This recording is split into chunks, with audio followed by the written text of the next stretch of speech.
લક્ષ્ય ન્યૂઝ, એક નજર, એક લક્ષ્ય. કડીના કરજીસણ અને ડાંગરવામાં ભવાઈ પ્રોગ્રામ દ્વારા બેટી બચાવો બેટી પઢાઓ અંતર્ગત જનજાગૃતિ કાર્યક્રમ કરાયો.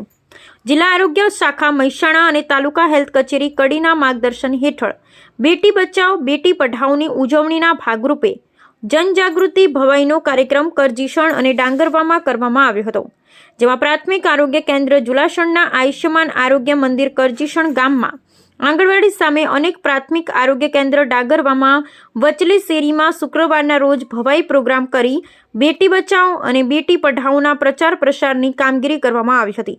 આ ઉપરાંત વિવિધ બેનરો અને પોસ્ટરો સાથે જનસમુદાયને જાગૃત કરવામાં આવ્યો હતો, જેમાં મોટી સંખ્યામાં વિદ્યાર્થીઓ, કરજીસણ અને ડાંગરવા ગામના ગ્રામજનો તેમજ ડાંગરવા અને જુલાસણ આરોગ્ય કેન્દ્રના કર્મચારી તેમજ સ્ટાફ અને આશા વર્કર બહેનો હાજર રહ્યા હતા. Bureau report Kanubhai Patel.